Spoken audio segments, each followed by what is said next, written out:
हाँ जी बच्चों, गुड आफ्टरनून एवरीवन। कैमरा क्यों नहीं ऑन किया भाई अभी तक? Good afternoon sir.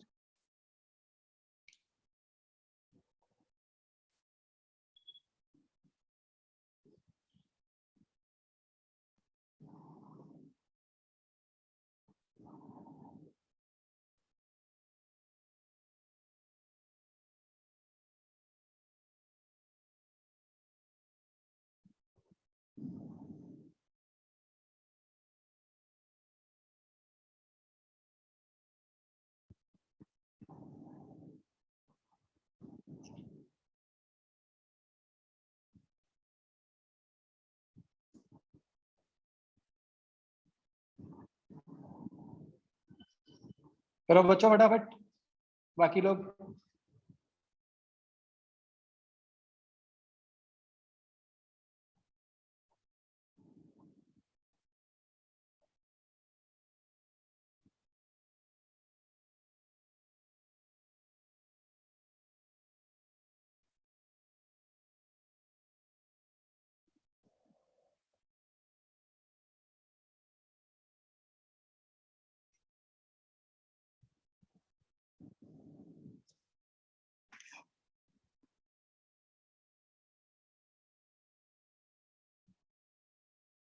हाँ जी।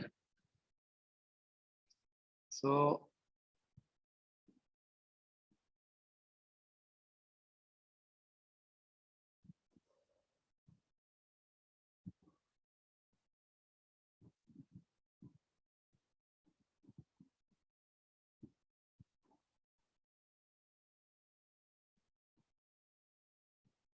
हाँ बच्चों, तो सबने कर लिया homework?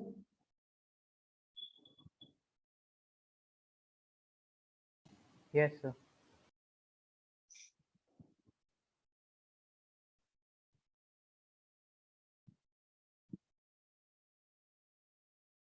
Okay.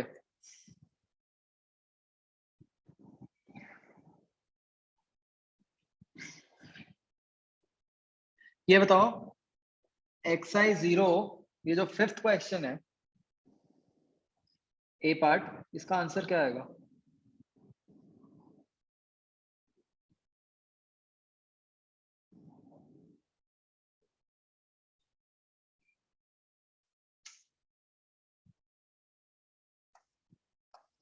Can you please repeat the question? ये 5th क्वेश्चन का आंसर क्या आएगा?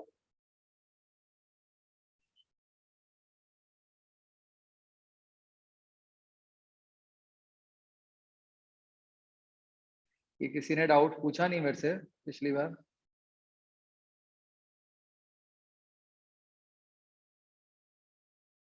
इसका आंसर सिर्फ ए आएगा।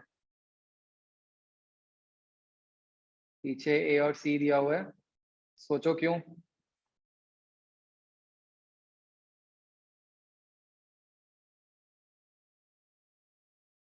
यस, एंगल कोई 45 डिग्री थोड़ी बनता है, isn't it? ये समझाया था ना मैंने बच्चों, तो इसलिए ये नहीं बनेगा। ठीक है,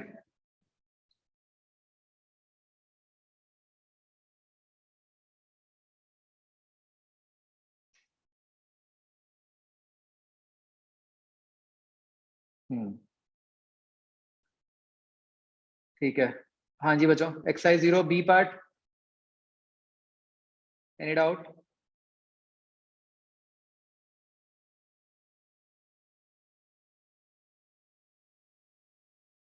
सर सर इसमें कई क्वेश्चंस का अप्रोक्सीमेट आंसर आ रहा है, एग्जैक्ट नहीं आ रहा।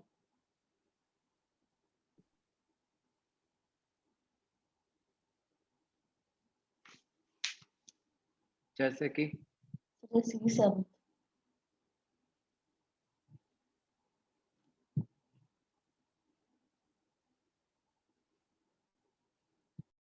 बच्चे बताओ, इसका एग्जैक्ट आता है अप्रोक्सीमेट आता है?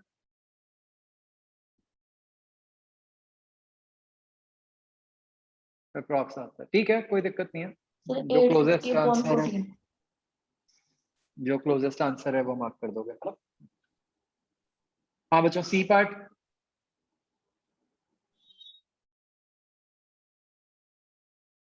Done.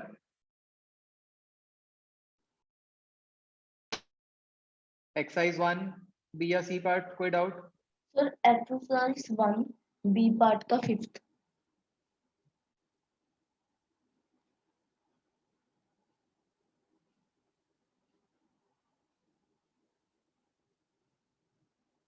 Yes sir.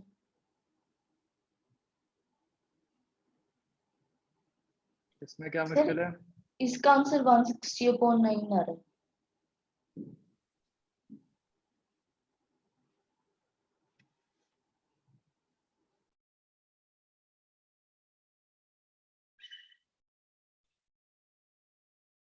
Sir approximately 16 पर पीछे 18 दिया हुआ।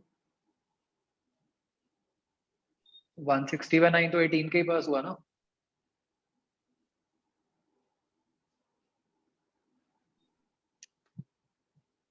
आगे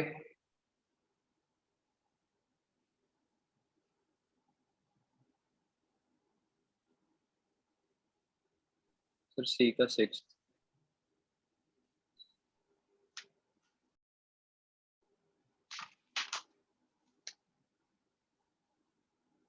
बी का 6 average speed of a car is 50 is equivalent to the distance covered by car is 15 Sir, every C hour। का। हाँ वो भी आ रहा है तो ये ठीक है। एवरेज स्पीड में not be equal to actual speed, ये भी ठीक हो गया। एवरेज स्पीड में be equal to instantaneous speed, yes हो सकता है। सी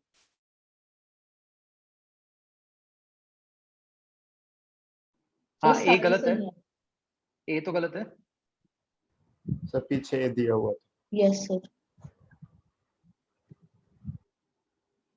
एक minute. Average speed of a car is 50 kilometers per hour is equivalent to the distance covered by car is 50 in every hour। नहीं भाई ये तो गलत है।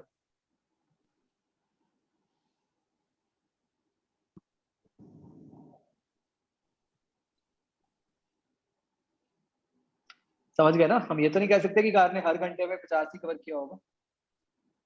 किसी में 50 से कम भी किया जा सकता है, किसी में ज्यादा भी किया जा सकता है। सर उसने कहा तो है 50 किलोमीटर इन एवरी आवर। हाँ तो इसीलिए तो गलत हो गया ना। तो सर अगर एवरेज भी तो फिर 50 बनेगा अगर सब में 50 है। वो कह रहा है कि average is equivalent to this. Average से कोई आप ये तो नहीं पक्का कह सकते ना। तो इसका आंसर बी सी डी बनेगा, है ना?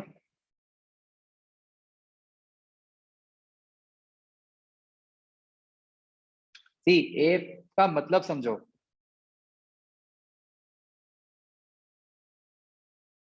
अगर एवरेज 50 है तो क्या आप कह सकते हो कि हर घंटे में कार ने 50 किलोमीटर कवर किया? No sir. आप ये मत सोचो कि दोनों की न्यूमेरिकल वैल्यू सेम आ गई। क्वेश्चन क्या कह रहा है? Is equivalent to the distance covered by the car is 15 every hour. तो ऑब्वियसली वो उसके इक्विवेलेंट तो नहीं है ना। सर इक्विवेलेंट का सर इक्विवेलेंट तो हुआ ना, क्योंकि 50 किलोमीटर हर घंटे में कर रहा है। वो ये नहीं कह रहा कि वो उसकी सेम है इक्विवेलेंट। इसका मतलब दोनों एक तरह से इक्वल है। अगर हम 50 किलोमीटर एवरी आवर का एवरेज निकाल लेंगे तो वो एवरेज स्पीड उसकी 50 किलोमीटर पर आवर आएगी। Average speed of a car is 50 is equivalent to. Sir equal नहीं है, इक्विवेलेंट है। The distance covered by car is 50 in every hour। नहीं ना, इक्विवेलेंट का क्या मतलब है कि वो कह रहे हैं कि उसका क्या मतलब हुआ। तो एवरेज स्पीड 50 का मतलब ये नहीं हुआ ना कि वो हर घंटे में 50 किलोमीटर ट्रैवल कर रही है।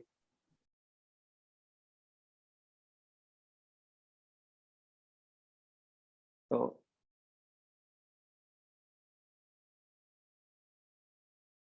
और कोई बच्चों बी पार्ट में वो ठीक करो प्लीज, है ना? 6 का आंसर गलत था। Excuse me sir. Yes sir 19th question में इसका सर जो डी पार्ट है इसका आंसर मेरे अकॉर्डिंगली 2r/t आना चाहिए, बट पीछे आंसर की के अकॉर्डिंगली r/t दिया हुआ है।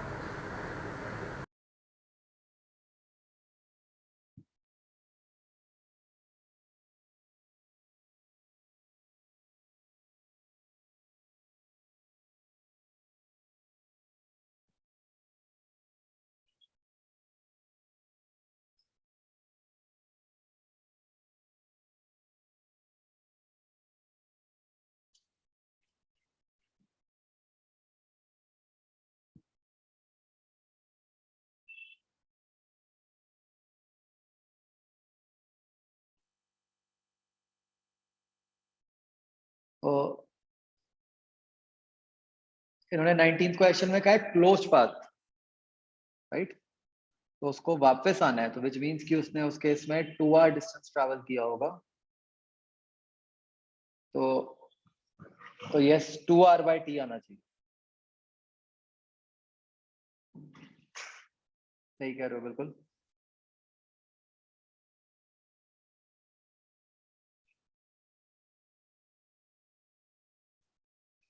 तो 19th में बच्चों क्यू ऑप्शन में ये 2r/t कर लो, ठीक है? हो सकता है आप फिगर से देख के ये सोच लो कि हाँ वो सिर्फ आगे को गया, बट क्वेश्चन में क्लियरली लिखा हुआ है क्लोज पाथ, तो इसका मतलब वो आगे जाके वापस आएगा।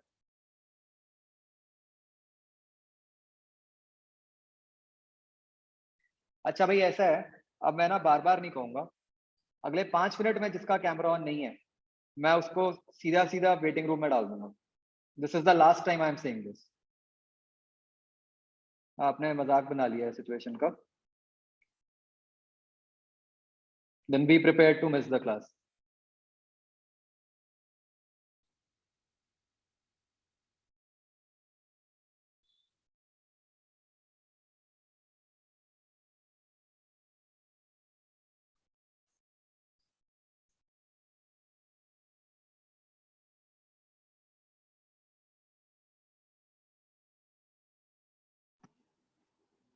सर मैंने नेट पे भी सर्च किया है, वो कह रहे इक्विवेलेंट का मतलब है amount equal in force Kaushlesh, amount. जो मैं कह रहा हूं मैंने सुन लिया है, आपको नहीं मानना तो आप मार्क कर देना, मेरे अकॉर्डिंग तो यही आएगा, ठीक है?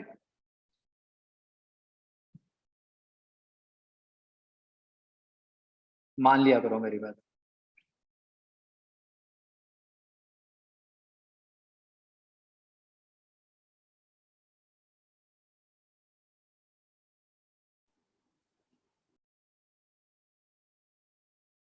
हाँ बच्चों, C part any doubt? 6th question.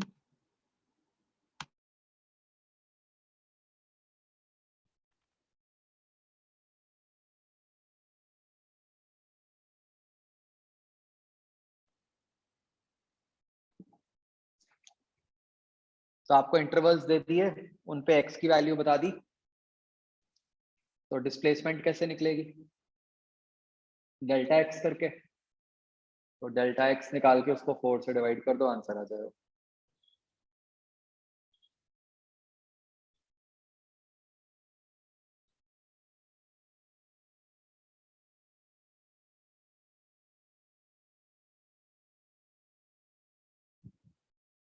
ठीक है बच्चों, डन, अंडरस्टूड?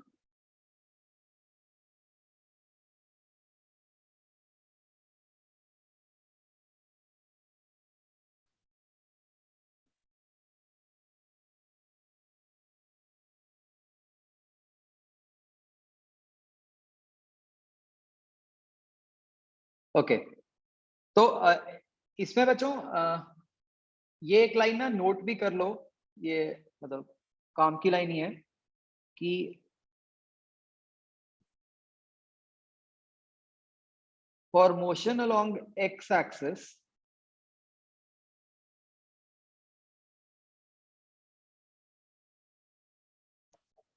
जो डिस्प्लेसमेंट होती है वो डेल्टा एक्स के इक्वल होती है। ये बात बच्चों चेक करो, मतलब अगर आप डेल्टा एक्स लगाओगे तो मैग्नीट्यूड और डायरेक्शन दोनों आ जाएंगे।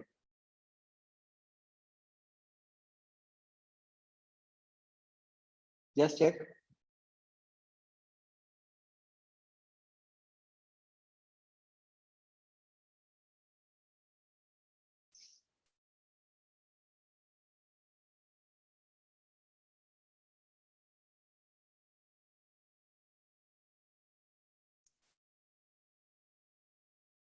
ये एग्जांपल लें, देखो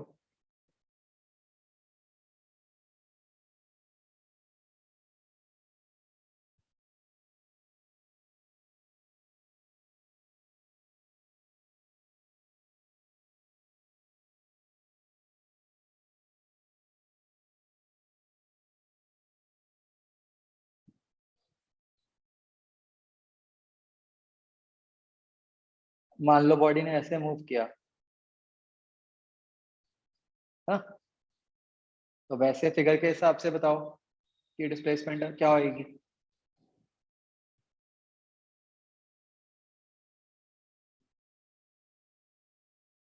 हम कहते हैं कि ऐसे स्ट्रेट लाइन बना दो between initial position and final position, है ना।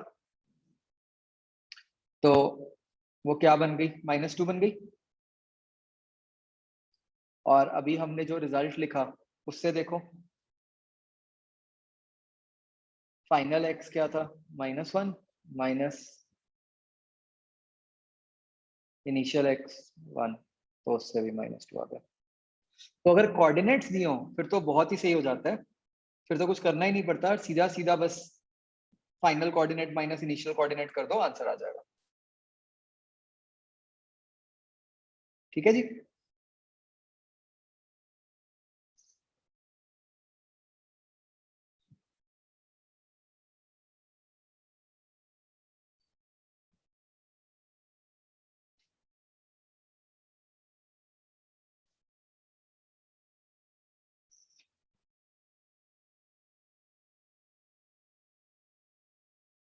तो बच्चों सबको वेलोसिटी तक क्लियर है बिल्कुल, वो वाला कंसेप्ट सबको क्लियर है, इंस्टेंटेनियस स्पीड और इंस्टेंटेनियस वेलोसिटी वाला।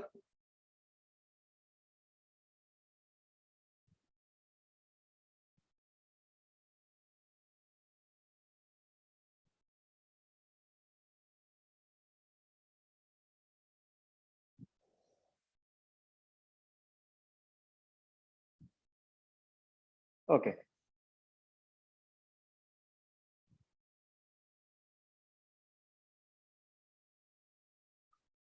तो बच्चों जैसे हमें वेलोसिटी क्या बता रही थी कि एक बॉडी की डिस्प्लेसमेंट टाइम के साथ कैसे चेंज कर रही है,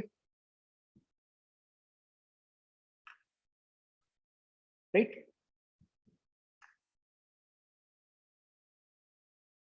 तो ऐसे ही sometimes we are interested in knowing कि एक बॉडी की जो वेलोसिटी है वो टाइम के साथ कैसे चेंज कर रही है।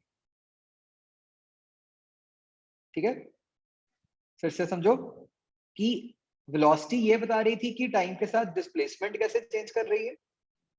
अब हम ये जानना चाहते हैं कि टाइम के साथ वेलोसिटी कैसे चेंज कर रही है ना। हो सकता है किसी बॉडी की वेलोसिटी जल्दी चेंज कर रही हो सकता है किसी बॉडी की वेलोसिटी लेट चेंज कर रही हो। तो again it is a rate, और इस रेट को बच्चों हम कहते हैं एक्सेलरेशन।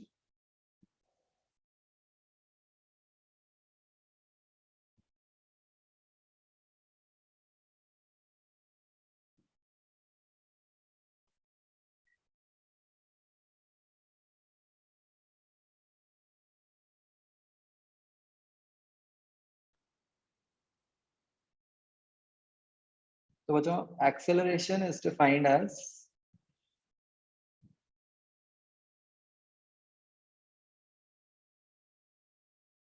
rate of change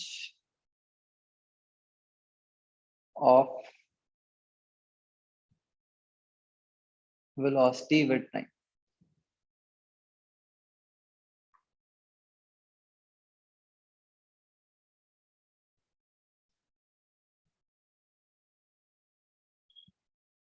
ठीक है बच्चों। बच्चों कौन सी वेलोसिटी होगी, ये एवरेज या इंस्टेंटेनियस, लॉजिकली सोच के देखो।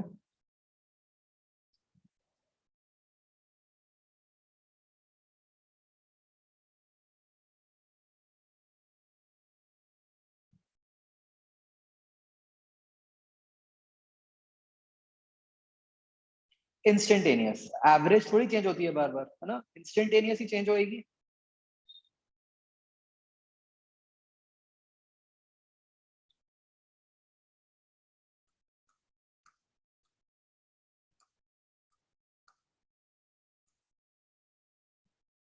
एंड अगेन बच्चों, अगर कोई रेट है तो हमें पता है कि वो दो तरीके का होगा।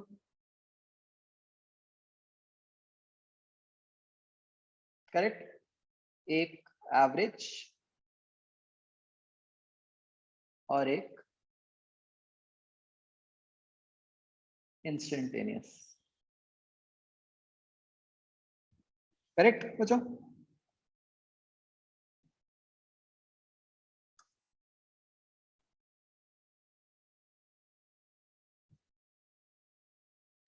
तो ये बच्चों एवरेज की क्या वैल्यू बन जाएगी?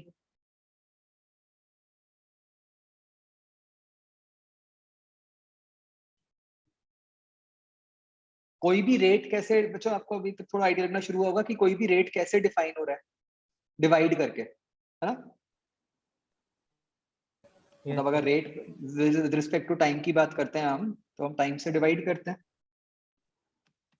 ठीक है। तो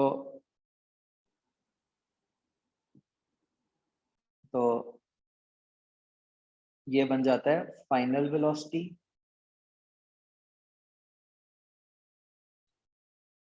minus initial velocity upon time, या फिर delta we upon delta T. Delta we क्या बता रहा है, कितना वेलोसिटी में चेंज आया, डेल्टा टी क्या बता रहा है, कितना टाइम में चेंज आया।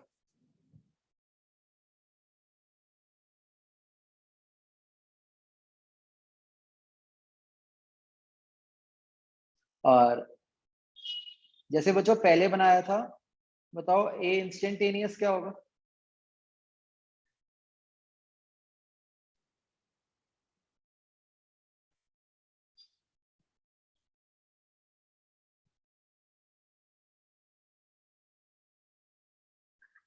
डीवी बाई डी टी, ठीक है। जस्ट लाइक वी इंस्टेंटेनियस था डीएस बाई डी टी, ठीक है। जब भी कोई इंस्टेंटेनियस होता है बच्चों, उसके साथ डी लग जाता है, ठीक है। Even if you don't know अभी ये क्या होता है, बस इतना ही पता होना चाहिए। और जब कुछ एवरेज होता है तो उसके साथ डेल्टा लग जाता है, ठीक है बच्चों। अगेन चाहे हमें कैलकुलेट करना भी ना आता हो, पर बस अभी फिलहाल के लिए लिखना है ऐसे, dv by d t. Average कैसे निकालोगे बच्चों? चेंज अपॉन टाइम, बस फाइनल माइनस इनिशियल करके इसको टाइम से डिवाइड कर देना, ठीक है ना। तो इसके बच्चों यूनिट्स क्या बन जाएंगे?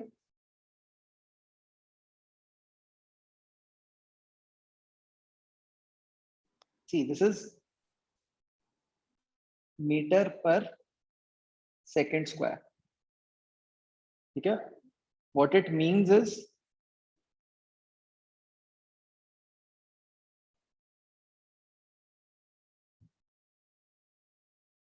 कि एक सेकंड में वेलोसिटी के अंदर कितने मीटर पर सेकंड का चेंज आया, ठीक है। मीटर पर सेकंड स्क्वायर को ऐसे नहीं सोचना कि एक सेकंड स्क्वायर में कितने मीटर का चेंज आया, that does not make any sense. इसको ऐसे सोचना है कि एक सेकंड में कितने मीटर पर सेकंड का चेंज आया। ये बात समझ आती है बच्चों, है ना। और बच्चों ये क्वांटिटी स्केलर होगी या वेक्टर होगी? वेक्टर। Vector. वेक्टर, क्योंकि ये वेलोसिटी पे डिपेंड कर रही है और वेलोसिटी वेक्टर है, तो ये क्वांटिटी भी वेक्टर।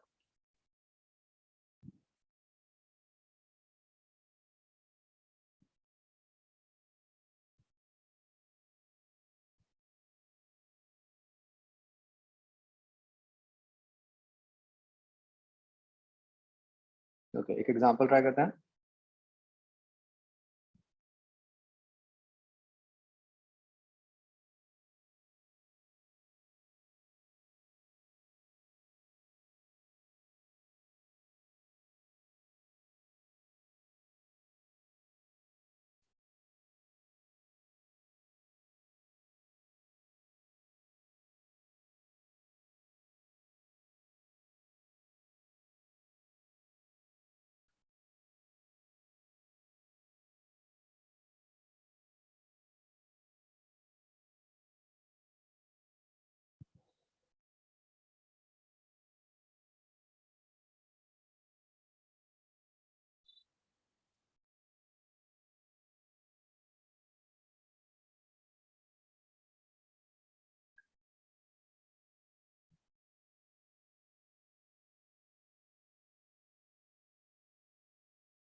ये करो बच्चों ट्राई।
दीपित, अरिजीत, वंशिका, दैविक, ठीक है।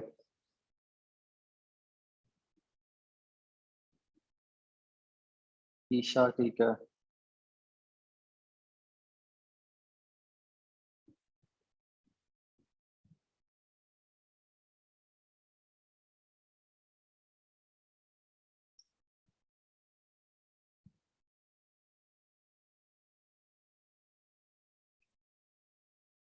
भव्यम, ठीक है।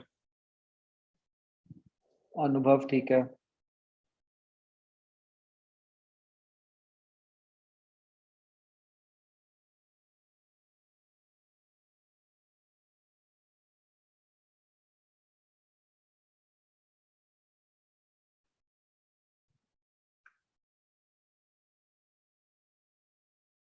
सुहानी, ठीक है। कुणाल, ठीक है।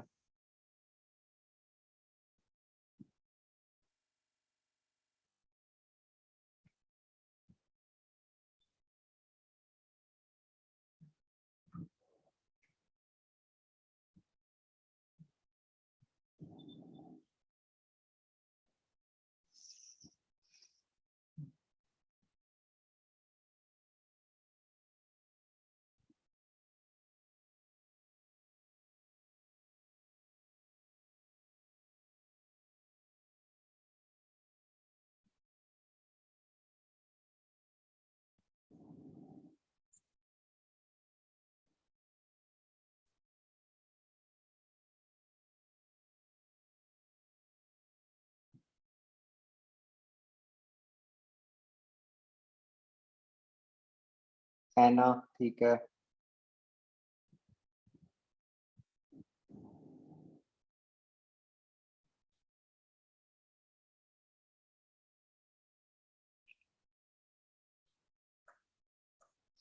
मोहक, ठीक है।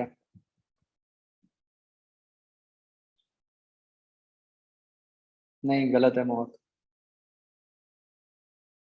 अब ठीक है।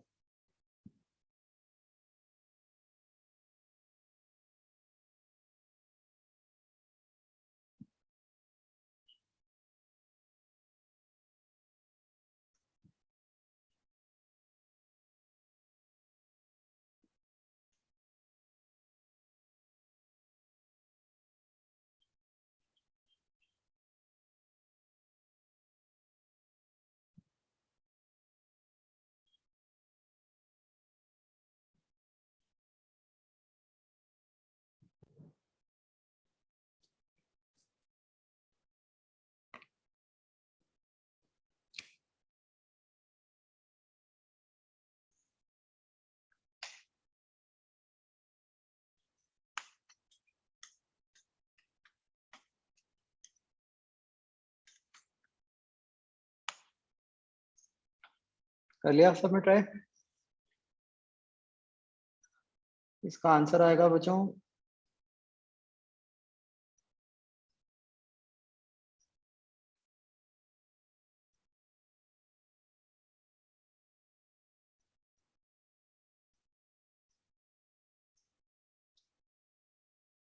तो जिनके आंसर्स गलत थे वो समझ गए होंगे कि क्यों गलत थे।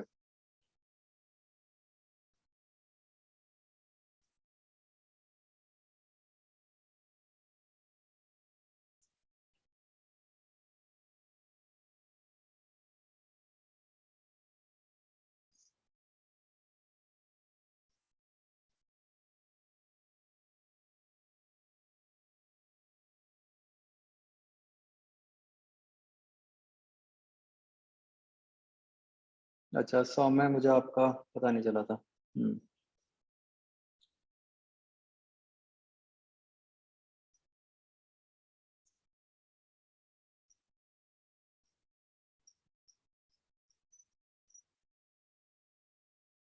हाँ जी, समझाऊं या पता है सबको? एक बार फिर भी देख लो। सी, बॉल की इनिशियल वेलोसिटी क्या थी?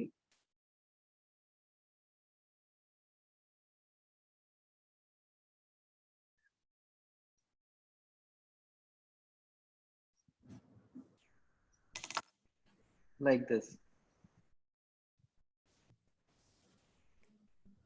बॉल की फाइनल वेलोसिटी क्या थी? Like this.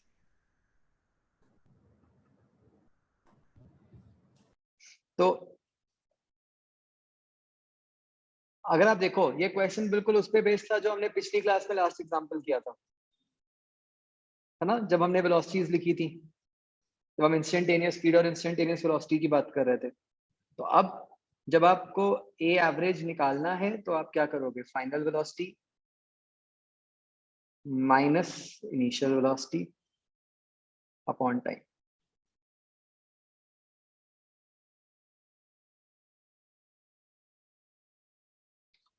तो जो देखो, हम जब भी कोई प्रॉपर्टी पढ़ते हैं, है ना, हम उसके में स्पेशली लिखते हैं उसकी दो बातें, कि एक तो उसके यूनिट्स क्या है और एक ये कि वो स्केलर है या वेक्टर है। तो इसकी बहुत इंपॉर्टेंस है। क्यों? क्योंकि यूनिट्स तो हमें हर न्यूमेरिकल वैल्यू के साथ लिखने ही होते हैं, और दूसरी बात ये कि अगर वेक्टर है तो हमारे माइंड में हमेशा रहना चाहिए कि यार उसकी डायरेक्शंस का भी ध्यान रखना पड़ेगा, राइट? ये क्वेश्चन बना ही सिर्फ इसलिए था कि आप मतलब 100 आंसर देके गलती करो, ठीक है? कुछ थे आप में से महान जिन्होंने पता नहीं कुछ और ही आंसर निकाला हुआ था, 50 निकाला हुआ था, पता नहीं क्या किया हुआ था।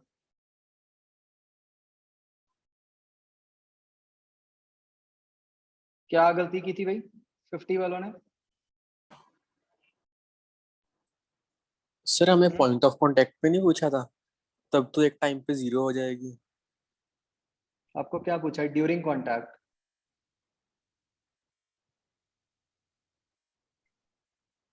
है ना, जितनी देर कॉन्टैक्ट में रही उतनी देर की एवरेज एक्सेलरेशन।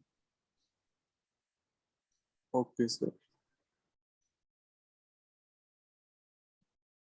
एंड क्वेश्चन में क्लियरली लिख दिया था rebounds with the same speed, है ना? Excuse me sir. Yes. Sir during contact में वो रेस्ट मतलब 0 स्पीड पे नहीं रहेगी पूरे 0.1 सेकंड के लिए? नहीं, इसका मतलब क्या है कि ये 0.1 सेकंड में ऐसा हुआ होगा कि पहले 5 से 0 हुई होगी और फिर 0 से दोबारा लेफ्ट की तरफ 5 हुई होगी। ये सारा कुछ हो गया ना उतने टाइम में। Okay.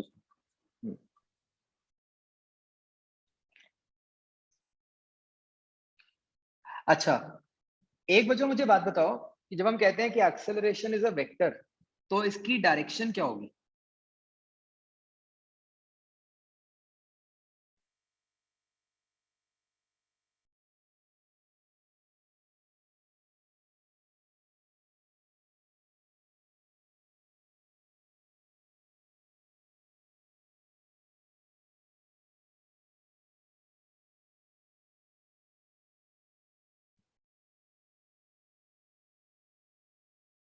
I am repeating the question कि since acceleration is a vector quantity, तो उसकी डायरेक्शन क्या होगी?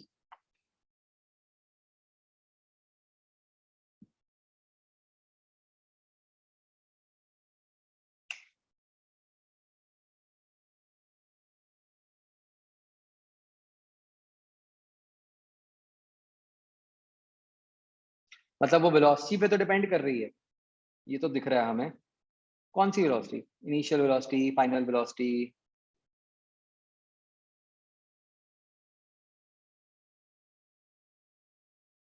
Don't answer. मैं इस क्वेश्चन में नहीं पूछ रहा, मैं जनरल पूछ रहा हूँ।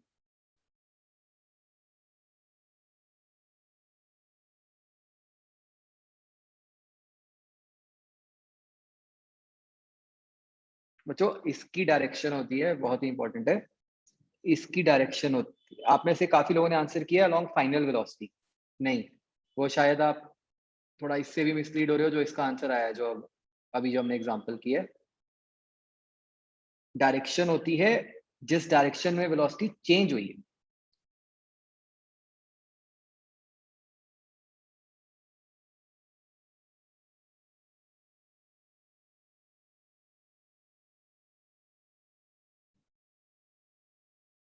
ठीक है, ये बहुत ध्यान रखना है।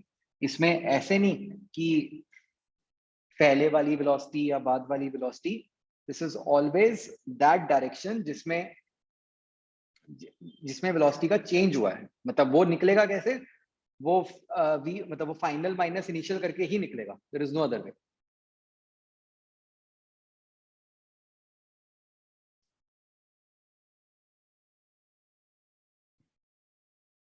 मेरे पास क्वेश्चन आया कि can't we say in the direction of force applied. अगर फोर्स आपको पता ही ना हो, हमेशा हम आंसर करते हैं इन टर्म्स ऑफ जो हम पढ़ चुके हैं, है ना कि जो कुछ आगे फ्यूचर का।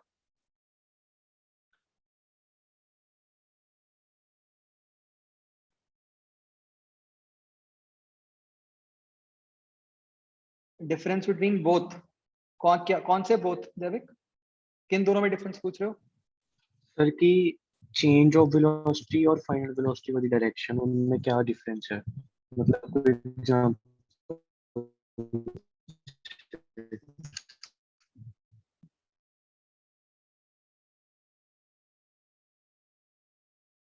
एक एग्जांपल लेते हैं। लेट अस से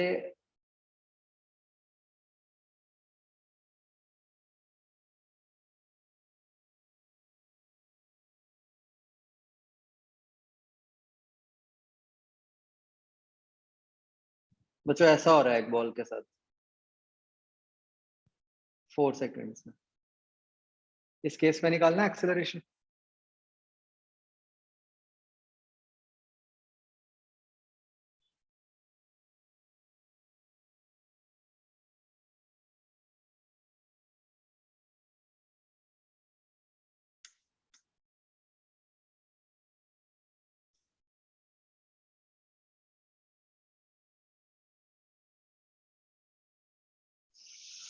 सो यू कैन सी ये जो एक्सेलरेशन है, this is 0.5 meters per second square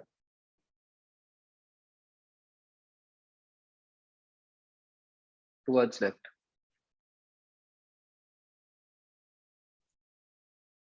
तो अगर आप देखो यहाँ पे फाइनल वेलोसिटी तो राइट को है, बट एक्सेलरेशन जो है वो लेफ्ट की तरफ आई है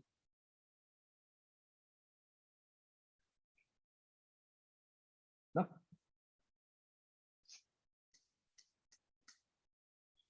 और अभी तो हम सिर्फ 1D में कर रहे हैं, तो लेफ्ट राइट में ही आंसर आ रहा है। बाद में हम देखेंगे कि ऑल टुगेदर डिफरेंट आ सकता है। मतलब सिर्फ वेलोसिटी कहना और चेंज इन वेलोसिटी कहना are two entirely different things. समझा? तो प्लीज ऑलवेज रिमेंबर कि एक्सेलरेशन की जो डायरेक्शन होती है वो चेंज इन वेलोसिटी के अलोंग होती है। ठीक है, और वो फिजिकली कभी नहीं समझ आएगा, ये भी एक बात समझ लो कि चेंज इन वेलोसिटी हमेशा कैलकुलेट करके ही पता चलेगा कि क्या आई, V final minus V initial करके। समझ रहे हो बात बच्चों?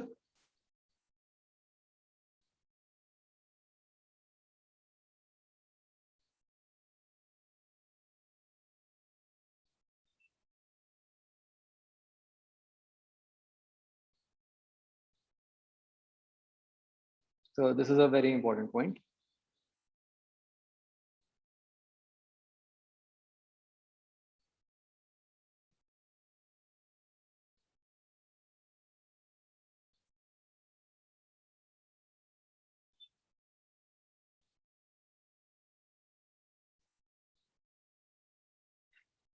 ओके बच्चों, मुझे कुछ फिजिकल रियल लाइफ एग्जांपल्स दो एक्सेलरेशन के, मतलब जहां से समझ आता है हमें कि वहां पे एक्सेलरेशन इन्वॉल्व हो रही है।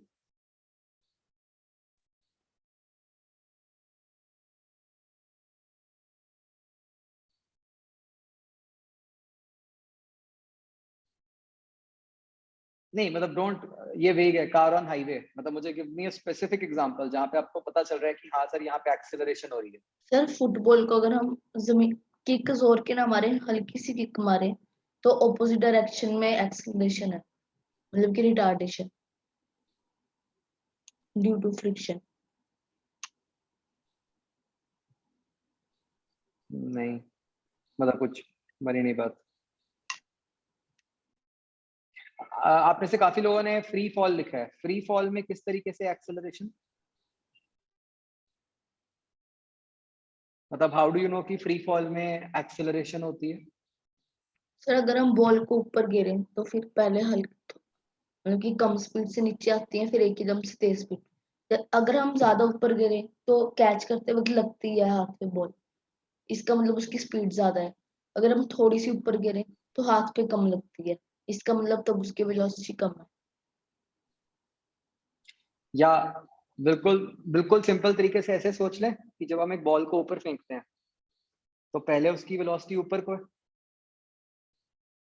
थोड़ी देर बाद क्या हो जाता है, वो रुक जाती है, ऊपर जाती जाएगी और रुक जाएगी, मतलब स्पीड चेंज कर रही है ना। तो अगर स्पीड चेंज कर रही है तो इसका मतलब एक्सेलरेशन तो होएगी, है ना। और इनफैक्ट हम ये भी सोच सकते हैं कि थोड़ी देर बाद वो नीचे को भी आना शुरू कर देती है, तो ये तो डायरेक्शन भी चेंज हो गई, है ना। पहले ऊपर को जा रही थी बॉल, बाद में नीचे को जा रही है। क्या ये समझ आता है बच्चों? ठीक है। इनफैक्ट हमें एक पॉइंट लिख लेना चाहिए। देखो बच्चों, एक्सेलरेशन किस पे डिपेंड करती है? वेलोसिटी पे, इंस्टेंटेनियस वेलोसिटी पे। और इंस्टेंटेनियस वेलोसिटी किस पे डिपेंड करती है, जो हमने लास्ट क्लास में लिखा था? स्पीड और डायरेक्शन पे, रिमेंबर। तो इसका मतलब चाहे बॉडी की स्पीड चेंज हो रही हो, चाहे उसकी डायरेक्शन चेंज हो रही हो, दोनों ही केसेस में एक्सेलरेशन इन्वॉल्व होगी। ठीक है। इन अदर वर्ड्स, जो एक्सेलरेशन होती है वो बॉडी की स्पीड भी चेंज कर सकती है और वो बॉडी की डायरेक्शन भी चेंज कर सकती है, और दोनों भी कर सकती है। करेक्ट। जैसे फॉर एग्जांपल जब हम कार को ब्रेक लगाते हैं तब एक्सेलरेशन क्या कर रही है? रिटार्डेशन हो रही है, मतलब ऑपोजिट साइड में एक्सेलरेशन। मतलब जब ब्रेक लगाई तो स्पीड चेंज हो रही है ना। डायरेक्शन तो नहीं चेंज हो रही, स्पीड चेंज हो रही है। तो वो एक्सेलरेशन का ऐसा केस हो गया जहां पे स्पीड चेंज हो रही है। मुझे कोई एक्सेलरेशन का ऐसा केस बताओ जहां डायरेक्शन चेंज हो रही हो।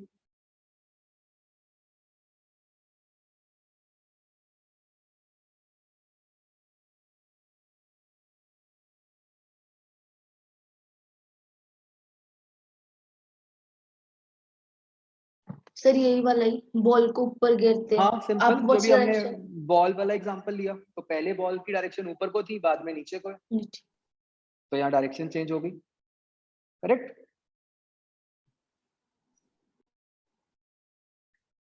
तो ये पॉइंट लिख लो बच्चों कि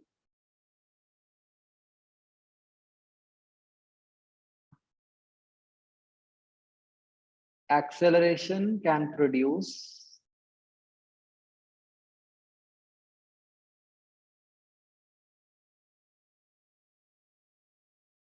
change in speed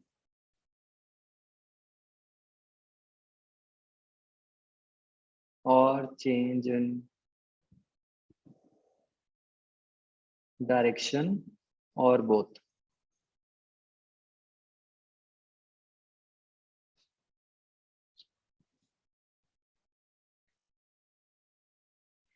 बच्चों अभी ये मत सोचना कि कब स्पीड चेंज होगी और कब डायरेक्शन चेंज होगी, वो हम आगे जाके सीखेंगे। फिलहाल के लिए बस ये समझ लो कि हाँ एक्सेलरेशन से दोनों चीजें पॉसिबल हैं।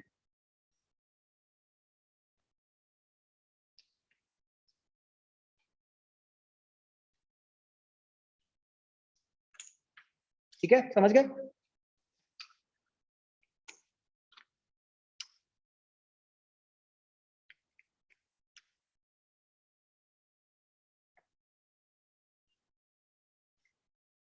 तो जो हमारी जो ह्यूमन बॉडी होती है, it is sensitive to acceleration. ठीक है, ह्यूमन बॉडी को स्पीड से कोई फर्क नहीं पड़ता, आप जितनी मर्जी स्पीड से मूव कर लो। जैसे मैंने आपको एग्जांपल भी दिया था कि जैसे अर्थ के अराउंड ही हम, मतलब जो अर्थ की मोशन के कारण जो हमारी स्पीड होती है वो ही लाखों में होती है। ठीक है, तो right now we are moving with the speed of 2-3 lakh kilometres per second around sun, but वो हमें फील नहीं हो रहा, हमें पता भी नहीं चल रहा, है ना? लेकिन जैसे ही हम एक्सेलरेट करते हैं वो हमारी बॉडी को एकदम फील होता है। ठीक है, इसके अगर हम एग्जांपल्स लें, जैसे आपने देखा होगा कि अगर आप, मतलब मान लो कार में ही हम जा रहे हैं, अगर कार में बार बार ऐसा हो कि ब्रेक लग रही हो और एक्सेलरेटर दबा रहे हो तो यू फील अनकंफर्टेबल, करेक्ट? यही अगर आप मतलब कार कांस्टेंट स्पीड पे जाती जा रही है तो आपको कोई फर्क नहीं पड़ेगा, आप आराम से ट्रैवल कर सकते हो। मानते हो? Yes sir. है ना? ऐसे ही आपने देखा होगा कि जैसे पहाड़ी एरिया होता है, पहाड़ी एरिया में जब कार ऐसे गोल गोल जा रही होती है तो बहुत लोगों को डिस्कम्फर्ट फील होता है, वॉमिटिंग वगैरह होती है। वो क्यों हो रही है? The change in direction is continuous. Direction bar bar change हो रही है, तो वहां पे एक्सेलरेशन इन्वॉल्व हो रही है। ठीक है, ऐसे ही बच्चों जितने भी कोई मतलब अम्यूजमेंट पार्क्स होते हैं, है ना, जहाँ पे वो राइड्स लगी हुई होती हैं, वो सारी राइड्स पे भी कंसेप्ट उनका यही होता है कि कैसे एक्सेलरेशन प्रोड्यूस की जा सके। ठीक है, तो जितनी अलग अलग तरीके से एक्सेलरेशन प्रोड्यूस की जा सकती है उतना हमें वो मतलब सो कॉल्ड थ्रिल फील होता है।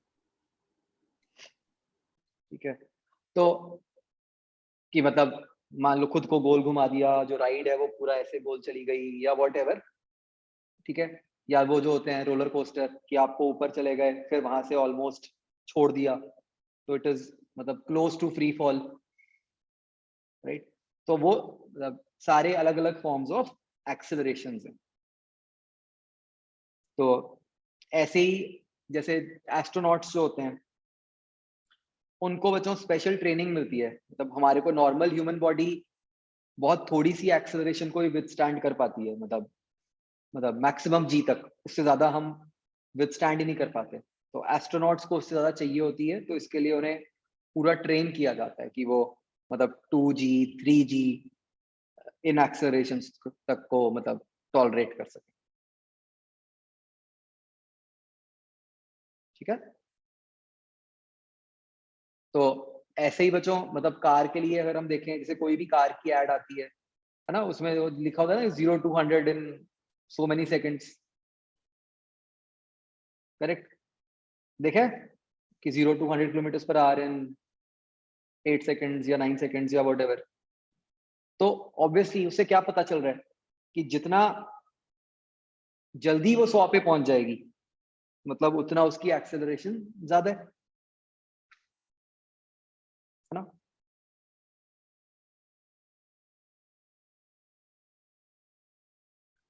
ओके, नेक्स्ट बच्चों हम जो कंसेप्ट पढ़ते हैं that is known as, yes, earth is also accelerating, no doubt.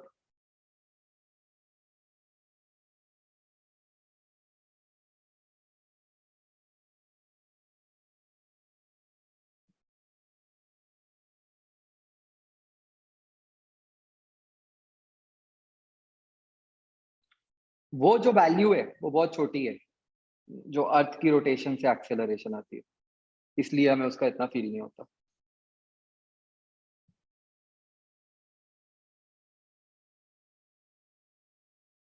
Next we बच्चों study a term known as retardation और डिसेलरेशन, ये सबने सुनी तो हुई है। मुझे बताओ बच्चों, ये क्या होती है?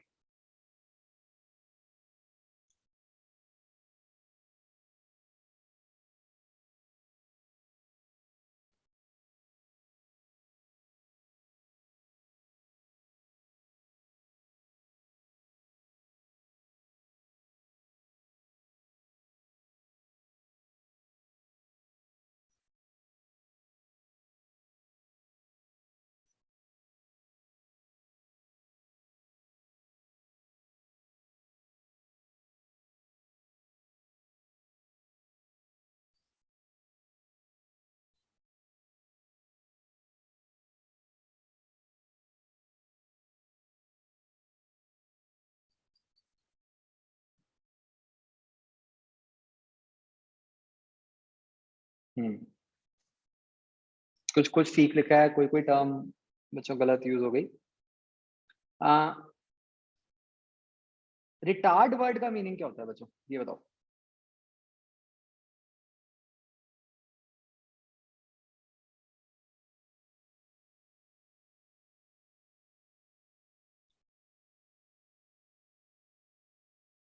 कहाँ सुना है ये वर्ड रिटार्ड? सर पिछली क्लासेस के अंदर। नहीं मतलब कोई स्पेसिफिक एग्जांपल ले सकते हो जहाँ पे रिटार्ड वर्ड सुना हो? So day to day retarded language. growth. Retarded growth कहते हैं हम, यस।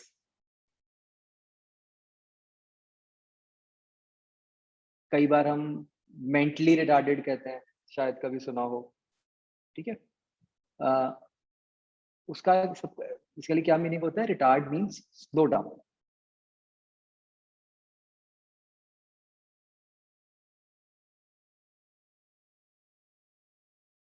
ठीक है, तो बच्चों जैसे हमने ऊपर लिखा, क्या कर सकती है कि वो स्पीड चेंज कर सकती है या फिर वो डायरेक्शन चेंज कर सकती है। ठीक है, तो अगर बच्चों एक्सेलरेशन इस आप में से कुछ लोगों ने आंसर किया था बच्चों कि, और कई बार हमने जूनियर क्लासेस में पढ़ा भी ऐसे ही होता है, हम कह देते हैं कि नेगेटिव एक्सेलरेशन इज रिटार्डेशन। ठीक है, नो।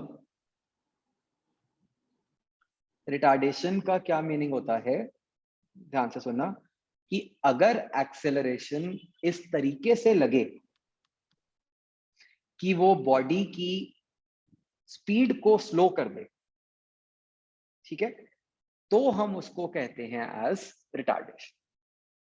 ठीक है, मतलब acceleration is a special case, sorry, retardation is a special case of acceleration जो कि पर्टिकुलरली क्या करती है, बॉडी की स्पीड कम करती है।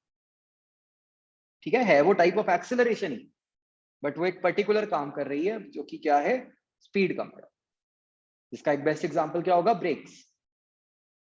तो ब्रेक्स का काम क्या होता है, व्हीकल की स्पीड स्लो करना। तो हम कह सकते हैं कि ब्रेक्स जो हैं वो एक व्हीकल को रिटार्ड।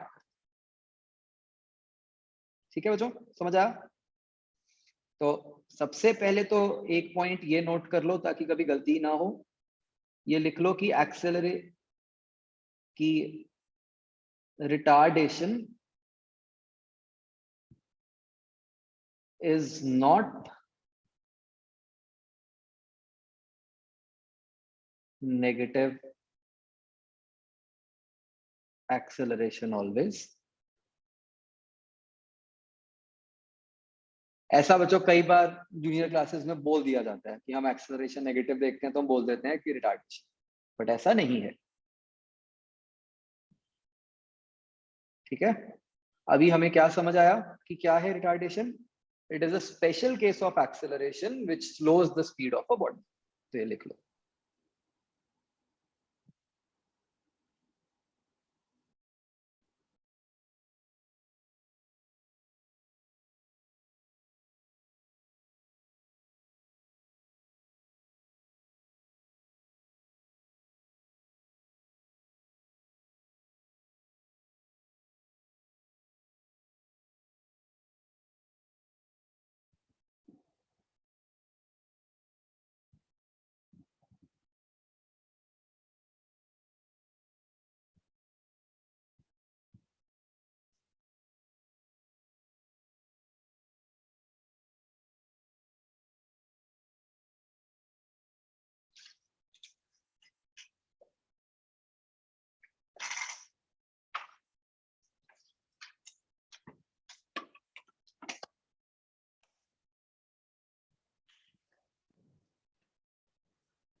ओके, अब बच्चों हमें ये देखना है कि हमें पता कैसे कि एक्सेलरेशन कब स्पीड बढ़ाती है और कब स्पीड कम करती है। ठीक है, वो बच्चों बहुत आसान है सोचना। जस्ट इमेजिन एक कार है जो इधर को जा रही है, ठीक है। एक केस में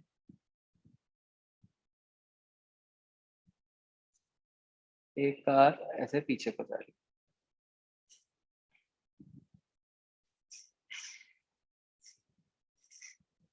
ठीक है।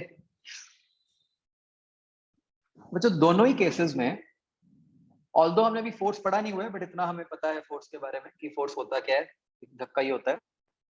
मान लो मैं इस केस में फोर्स ऐसे लगाऊं और इस केस में फोर्स ऐसे लगाऊं, राइट। तो बच्चों जितना हमने अभी तक साइन कन्वेंशन पढ़ी उसके हिसाब से दोनों केसेस में फोर्स नेगेटिव है, ये मानते हो?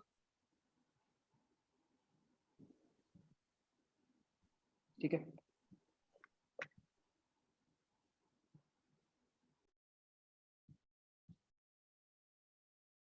तो बच्चों चाहे फोर्स का हो चाहे एक्सेलरेशन का हो, वो एक ही बात होती है। बताओ क्यों? F इक्वल टू एम में हमें पता है ना? Yes sir. बच्चों मुझे फिर से सोच के बताओ कि मैंने इसको नेगेटिव क्यों बोला? सर क्योंकि लेफ्ट साइड में है, हमने तो क्या था। अभी हमने साइन कन्वेंशन में पढ़ा था ना कि जो भी क्वांटिटी लेफ्ट को होती है उसको हम नेगेटिव कहते हैं। Yes, sir.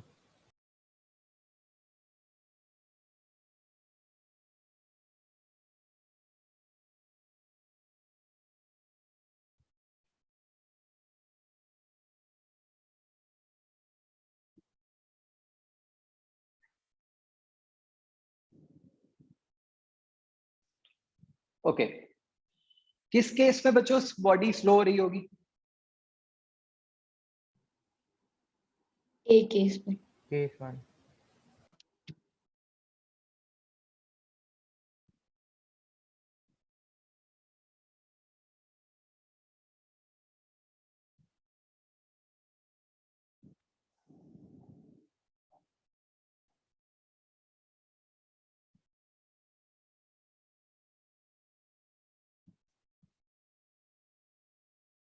तो हम यहां से बच्चों क्या कंडीशन बना सकते हैं कि रिटार्डेशन कब होएगी?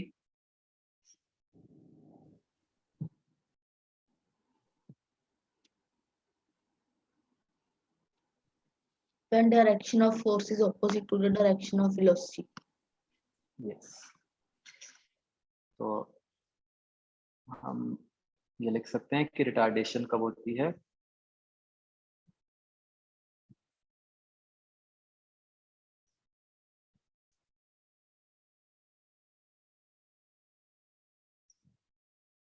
जब वेलोसिटी और एक्सेलरेशन की डायरेक्शंस ऑपोजिट हो।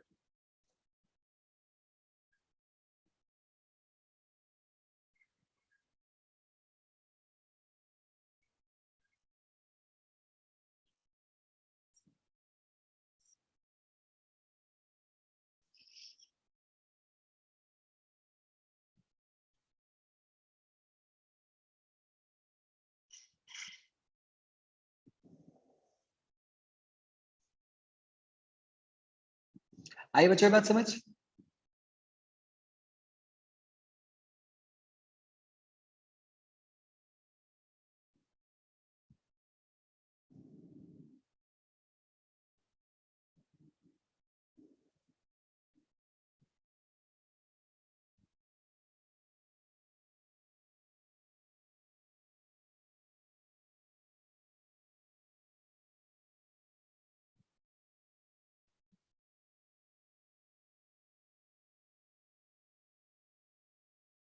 ओके, नेक्स्ट पर जो हम बात करते हैं एक्सेलरेशन के केस में, बच्चों मैं थोड़ा सा इस पे फास्ट चल रहा हूँ क्योंकि आई नो ये सब आपने पहले पढ़ा हुआ है। ठीक कह रहा हूँ ना मैं? Yes, sir. और अभी कुछ ऐसा आया भी नहीं है कॉम्प्लिकेटेड।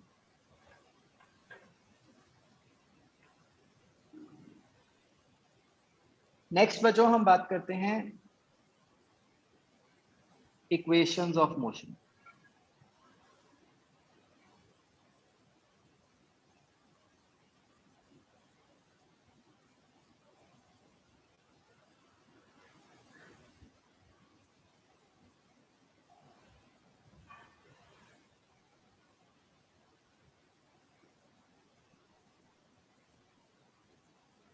तो बच्चों ये जो इक्वेशंस ऑफ मोशन होती हैं, ये बेसिकली ये जो भी चीज है, जैसे कि नाम से लग रहा है कि ये कुछ इक्वेशंस होंगी, ये एक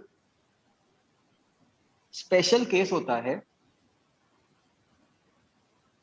मतलब जब बॉडी की एक्सेलरेशन कांस्टेंट होती है या फिर यूनिफॉर्म होती है। ठीक है, तो हमने मतलब जब मान लिया कि जब एक्सेलरेशन यूनिफॉर्म होती है, उसके लिए हमने कुछ स्पेशल सेट ऑफ इक्वेशंस बना दी जिसको हम एज इक्वेशंस ऑफ मोशन कहते हैं। तो basically these are a set of equations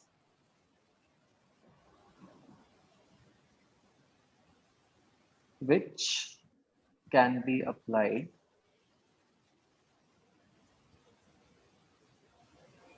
when a body is moving with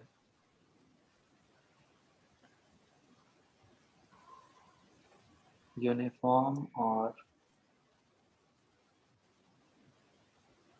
constant acceleration। तो भाई सबसे पहली बात तो हमने यही याद रखनी है कि ये तभी अप्लाई हो सकती हैं जब एक्सेलरेशन कांस्टेंट होती है।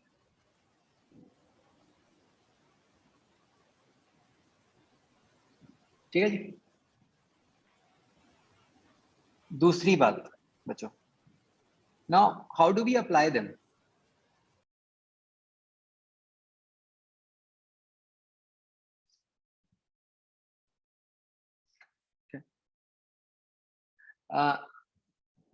अब बच्चों ध्यान से सुनना, ठीक है? आप पहले भी अप्लाई करते आए हो, बट प्लीज स्टिल ध्यान से सुनना जो मैं बोलने वाला हूँ।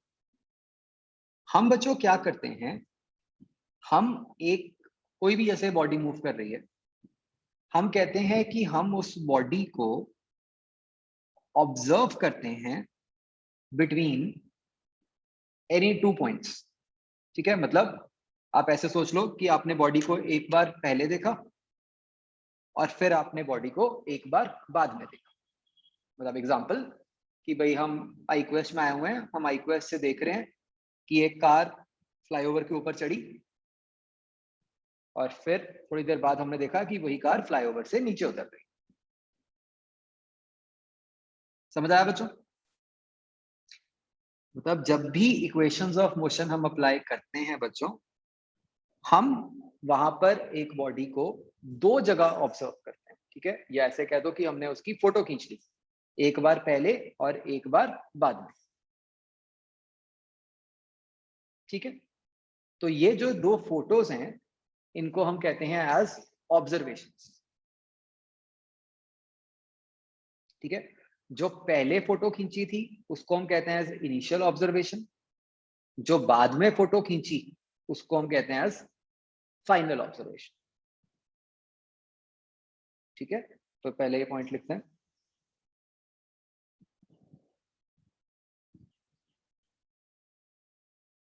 कि these equations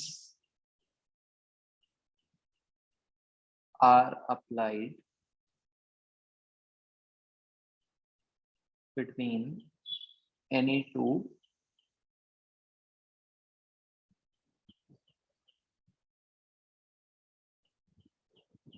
observations.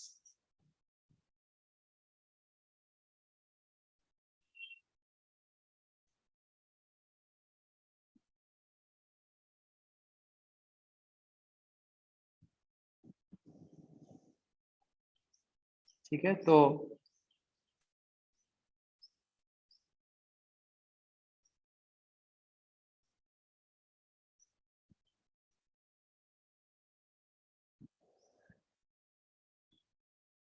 the instant when we see the body first is called initial observation.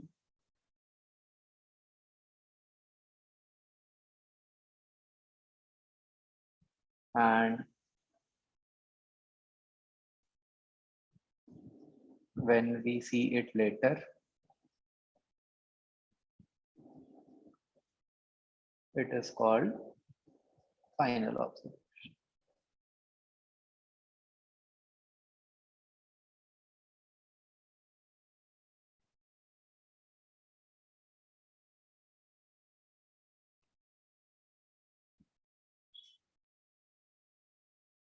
ठीक है बच्चों, इस पॉइंट को बहुत ध्यान से समझना है कि जब पहले देखा था उसको हम कहते हैं इनिशियल ऑब्जर्वेशन, जब बाद में देखा उसको हम कहते हैं एज फाइनल ऑब्जर्वेशन। ठीक है, it is as good as कि आपने एक बॉल को ऊपर फेंका। ठीक है, तो मान लो आपने उसको पहले देखा था जब जस्ट ऊपर फेंका था, और बाद में देखा जब वो बिल्कुल ऊपर पहुंच गई। तो जब पहले देखा था वो इनिशियल, जब ऊपर पहुंच गई वो फाइनल।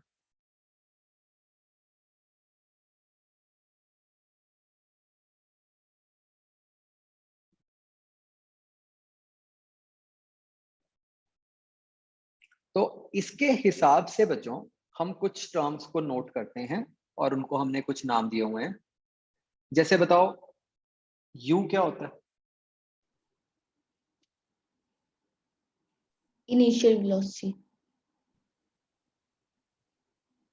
उसका क्या मतलब है इनिशियल वेलोसिटी? इनिशियल सर जो ऑब्जर्वेशन स्टार्टिंग में थी उसकी।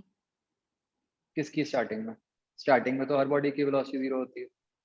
जब क्वेश्चन स्टार्ट हुआ, जब क्वेश्चन स्टार्ट हुआ मतलब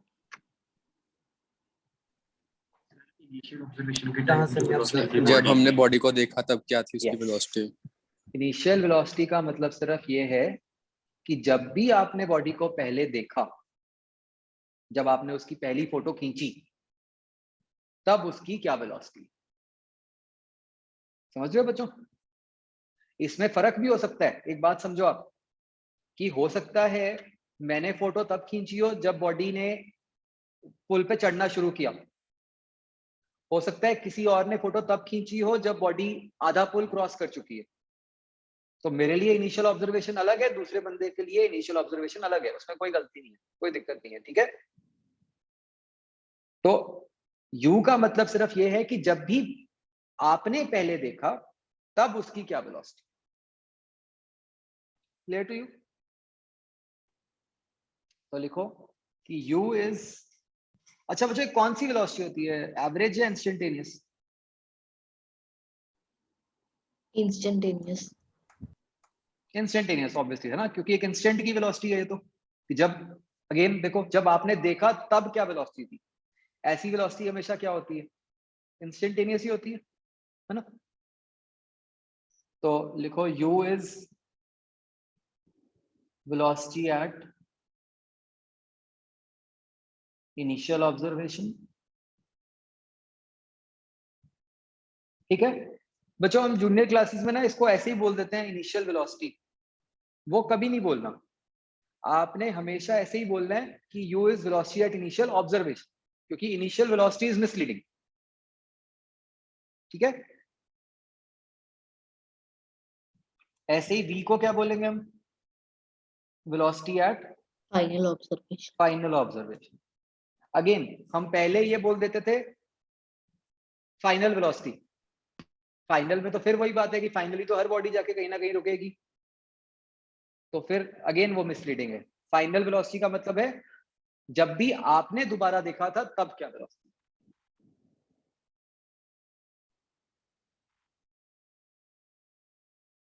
ठीक है बच्चों, क्या ऐसा भी हो सकता है कि जैसे वही हम पुल वाला एग्जांपल ले रहे हैं, तो हो सकता है, एक ध्यान से सुनना बात, कि आपने अपनी पहली फोटो खींची जब बॉडी ने पुल पे चढ़ना शुरू किया, दूसरी फोटो खींची जब वो पुल से उतर गई, ठीक है। मैंने अपनी पहली फोटो तब खींची जब वो पुल से उतर गई, मैंने पहले खींची ही नहीं थी। तो इसका क्या मतलब हुआ? सर कि एक की फाइनल, दूसरे की तो कोई दिक्कत इनिशियल। नहीं है, जो आपके लिए फाइनल ऑब्जर्वेशन थी वो मेरे लिए क्या है, वो इनिशियल ऑब्जर्वेशन, कोई प्रॉब्लम नहीं। अंडरस्टूड? ओके फिर बच्चों हम एक वेरिएबल यूज करते हैं टी। टी क्या होता है? टाइम कौन सा time? Sir time between initial observation and final observation के बीच का टाइम। यस ऐसे याद रखना है कि time interval between initial and final observations.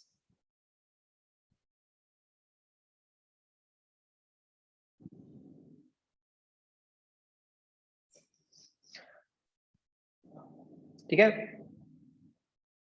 देखो, आप क्या कहते हैं टाइम, टाइम से तो आप ये भी कह सकते थे 11 बजे कि मैंने 11 बजे फोटो खींची थी, क्या मुझे उस टाइम से मतलब है?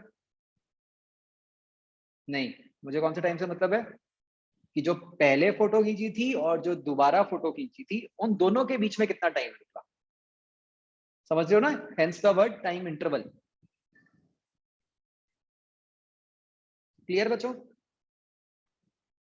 Okay what about S? Displacement of body from in between initial and final observation. Okay जो हमने लिखा है उससे ये तो आपको समझ आ गया होगा कि इनिशियल फाइनल के बीच का ही होगा कुछ। अब वो एस होता क्या है? डिस्टेंस होता है, डिस्प्लेसमेंट होता है? Displacement. डिस्प्लेसमेंट। ठीक है याद रखना है कि S is the displacement between the two observations या फिर between initial and final observations.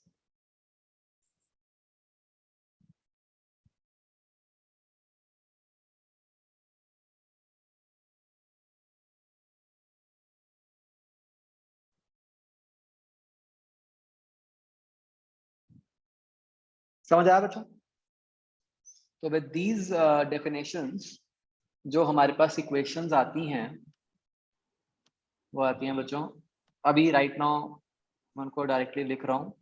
Acceleration रह गया। एक्सेलरेशन तो मतलब बस एक्सेलरेशन ही होती है, उसमें कुछ वो तो कह ही दिया ना कि वो जो यूनिफॉर्म एक्सेलरेशन है।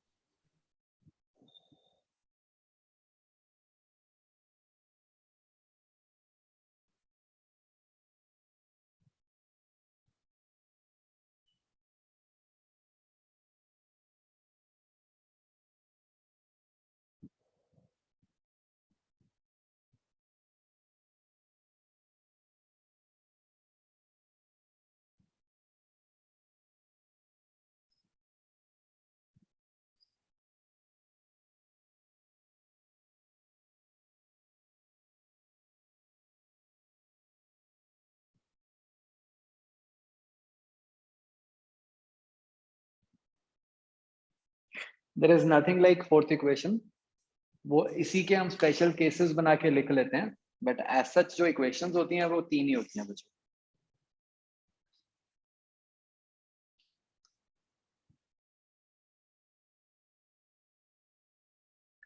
बच्चों प्रेजेंटली हम इनका प्रूफ नहीं कर रहे, ठीक है, वो प्रूफ थोड़ा आगे आएगा जब हम कैलकुलस कर लेंगे। ठीक है राइट नाउ हम बस इनको मानते हैं कि ये ट्रू हैं और हमने पहले करी भी हुई हैं ये इक्वेशंस, तो मतलब कुछ ऐसा भी नहीं है कि कुछ नया लग रहा है हमें। सर इनका प्रूफ तो ग्राफ के साथ ही हो जाता है सबका। नहीं, there are various ways to prove this.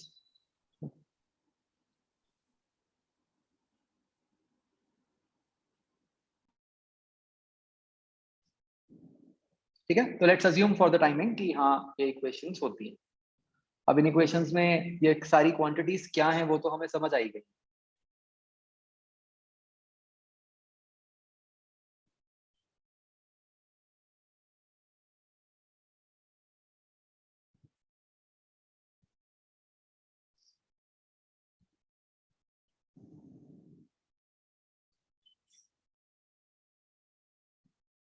जो प्रूफ्स बच्चों आपने पहले किए थे ना, वो सारे के सारे दोज आर इनकम्प्लीट प्रूफ्स, मतलब वो कुछ ना कुछ मान के, कुछ असम्पशन लेके प्रूव करते हो आप, ठीक है। तो जो उसका सबसे बेसिक प्रूफ है वो हम अभी करेंगे गोइंग फॉरवर्ड।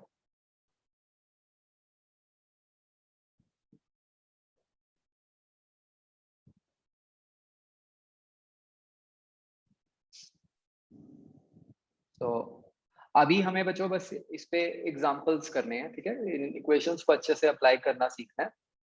तो जैसे फॉर एग्जांपल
एक बार बच्चों आप करो अपने हिसाब से, आई थिंक आंसर तो आप सारे निकाल लोगे। फिर मैं आपको बताऊंगा कि बिल्कुल एग्जैक्टली कैसे करना है, मतलब हम 11th में किस तरह करेंगे।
हाँ जी, आई थिंक कर लिया सबने बच्चों, है ना।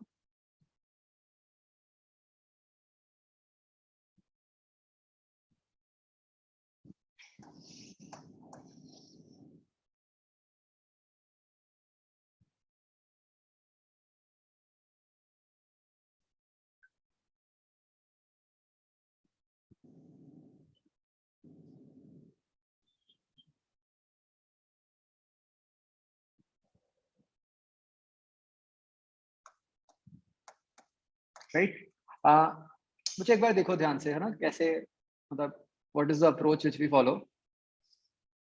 इन क्लास 11th। सी, सबसे पहली बात तो फिगर बनाना है, ठीक है।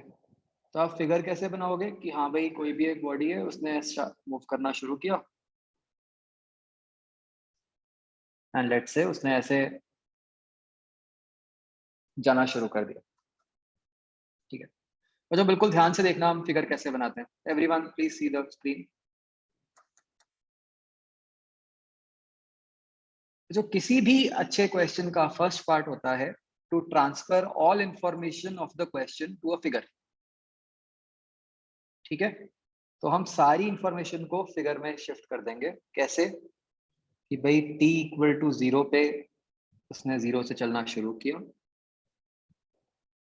एक्सेलरेशन हमें 4 गिवन है, वो लिख लेते हैं ताकि दोबारा क्वेश्चन ना देखना पड़े। हमें पूछा है displacement of the body between t equal to 4 and t equal to 6। तो मान लेते हैं कि भाई चलो t इक्वल टू 4 पे वो यहाँ होगी, t इक्वल टू 6 पे कहीं आगे चली गई। तो ये जो ड्यूरेशन है 4 से 6, उसके बीच में हमें डिस्प्लेसमेंट ढूंढनी, या वैसे कह लें कि ये जो ब्लू लाइन है उसकी लेंथ ढूंढनी है, ठीक है बच्चों। सारी इंफॉर्मेशन क्वेश्चन के अंदर आ गई, ठीक है। अब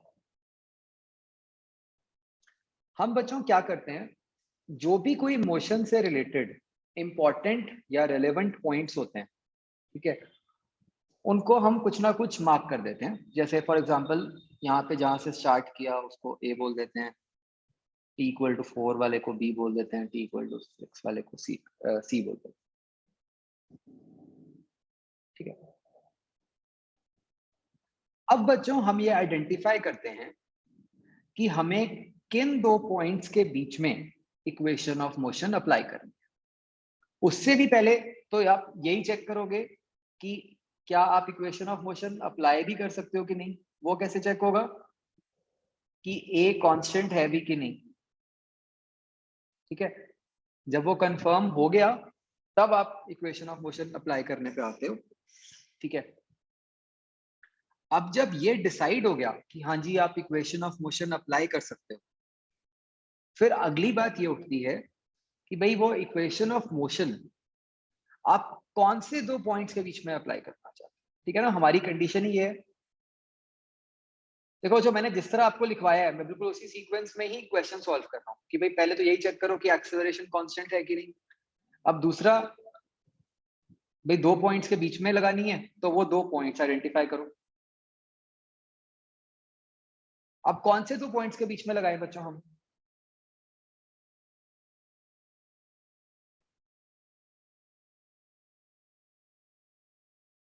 तो बच्चों अगर आप देखो there can be two ways. एक तरीका है कि मैं पहले A से C लगा दूं इक्वेशन ऑफ मोशन।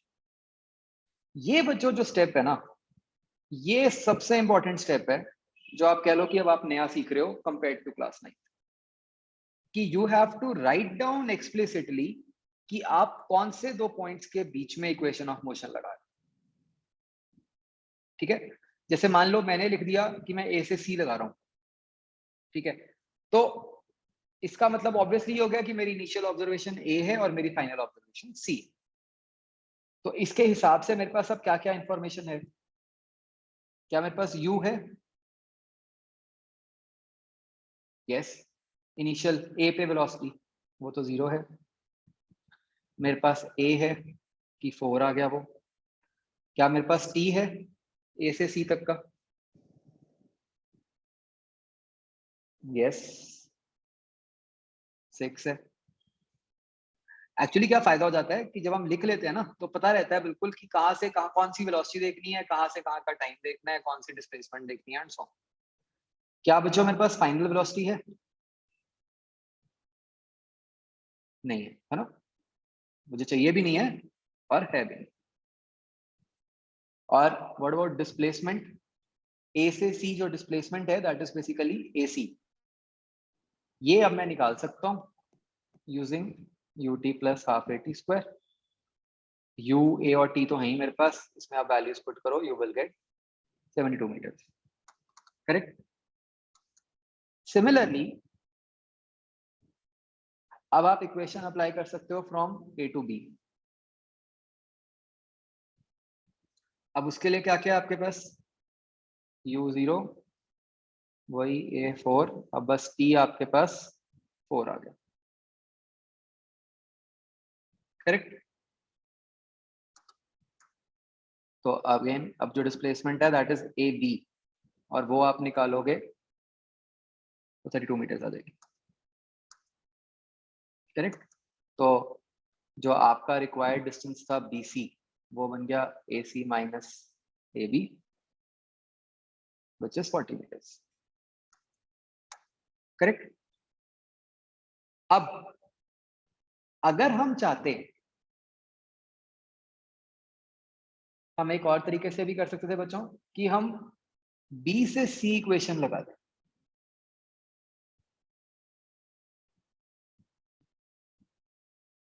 अगर हमें B से C इक्वेशन लगानी है बच्चों, तो क्या मेरे पास U है, मतलब अभी तो नहीं है, है ना, डायरेक्टली तो नहीं है। A चलो पता है हमें थ्रू आउट 4 है, T कितना है, B से C में T कितना है बच्चों, 2 है ना, और डिस्प्लेसमेंट जो है वो BC हो गई, जो कि हमें ढूंढनी है, करेक्ट। तो यहां पे बच्चों अगर मेरे पास U आ जाए तो मैं यहां से भी सॉल्व कर सकता हूं। U कैसे निकाला जा सकता है, AB U निकाला जा सकता है यूजिंग A टू B वाली ऑब्जर्वेशन। क्या आप बच्चों ये बात समझ रहे हो कि ये वाला जो U है this will be same as V of Yes. A to B, है ना। A से B के पे जो फाइनल वेलोसिटी है वही B से C की इनिशियल वेलोसिटी है। जैसे कि मैंने बोला था, वो तो डिपेंड करता है आप फोटो कहाँ खींच रहे हो, तो आप यहां से निकाल सकते हो वो फाइनल वेलोसिटी।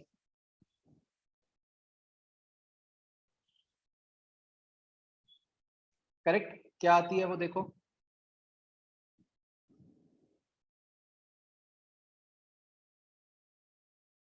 ये 16 आ गई, है ना। तो S कैसे निकलेगा, ut plus half AT square, तो 16 into 2 plus half into 4 into 2 square, तो ये यहां से भी 40 मीटर्स निकाला जा सकता है।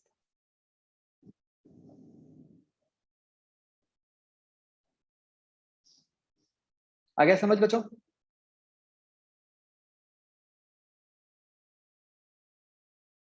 ठीक है। तो मेन बच्चों ध्यान यही रखना है कि आप मतलब कौन से 2 पॉइंट्स में ऑब्जर्वेशंस लगा रहे हो, ठीक है ना, और तो कुछ है ही नहीं, यही चीज है बस जिसका ध्यान रखना है।